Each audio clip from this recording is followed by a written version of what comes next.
మనం సత్కార్యము సాధించడానికి ప్రయత్నం చేస్తే, తల్లిదండ్రులకు సేవ చేసే ప్రయత్నం చేస్తే భగవంతుడు అంత సాయం చేస్తాడు మనకి. భగవంతుడు అంత సాయం చేస్తాడు.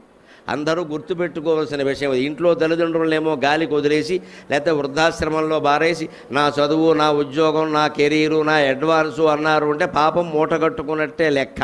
ఏవైనా పర్వాలేదు, జీవితం తాకట్టు పెట్టైనా సరే తల్లిదండ్రులకు సేవ చేయమనేదే గరుత్మంతుని యొక్క సందేశం.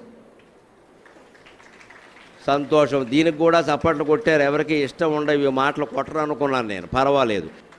గరుత్మంతుడి శక్తికి ఆయన దేవేంద్ర లోకంలో ఒక ఉద్యోగం అడిగితే దేవేంద్రుడు ఇవ్వకపోడండి. సంపాదించుకుని సుఖంగా ఉండొచ్చుగా, ఎందుకు వచ్చిన గొడవ? అమ్మ దాసి అయితే ఆయనకే. ఇవాళ కనీసం అనారోగ్యం వస్తే చూసే పరిస్థితి లేదు ఇక్కడ. ఓ దాసీని పెడతారు కానీ వీళ్ళు ఎవరూ చేయరు. ఒక నెలకు 10,000 25,000 ఇచ్చి పెడతారు అక్కడ. దానికి మళ్ళీ ఇంజక్షన్ గోదాసి, ఇంటర్నెట్ గోదాసి, ఇంటి వెనకాల ఓదాసి, 3 దాసీలు పెడతారు.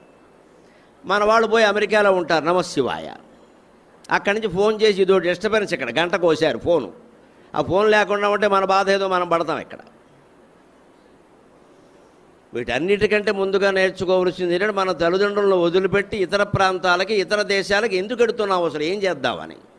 అదే కథ సారాంశం. నేను అందుకే ఆ కథ ఎంచుకున్నాను. పోనీ అక్కడేమన్నా సుఖంగా ఉన్నారా? ఏ షాపులో ఎవరిని కాల్చేస్తాడో తెలియదు. 25 ఏళ్ల వాళ్ళు, 30 ఏళ్ల వాళ్ళు చచ్చిపోతున్నారు అన్యాయంగా.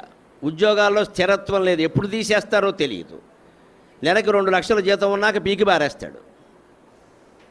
ఎందుకంటే భారతదేశంలో పల్లెటూళ్ళలో ఉండి 10 ఎకరాలు వ్యవసాయం చేసుకుంటే మంచిది కదా. 10 గోవులు కాచుకున్న పాలవు పెరుగవు అన్నాడు సుమతి శతకంలో. 10 ఆవులు కాచుకుంటే పాలు పెరుగు ఉంటాయి కదా. ఎందుకు వచ్చింది? అడిగిన జీతం బియ్యని మిడిమేలపు దొరను కొల్చి మిడుకుట కంటెన్ వడిగల ఎద్దుల గట్టుగా మడిదున్నొక బతకవచ్చు మహిళో సుమతి అన్నాడు. అడిగిన జీతం ఇవ్వనివాడు, ఇచ్చిన జీతం పెంచనివాడు, జీతం పెంచాలంటే ఉద్యోగం మానేయమనేవాడి దగ్గర పనిచేసే కంటే సుమతి శతకంలో ఏం చెప్పాడంటే, వడిగల ఎద్దుల గట్టుగా బాగా దున్నగలిగే ఓపుకున్న ఎద్దులు 2 కట్టుకుంటే మడిదున్నొక బతకవచ్చు మహిళో సుమతి.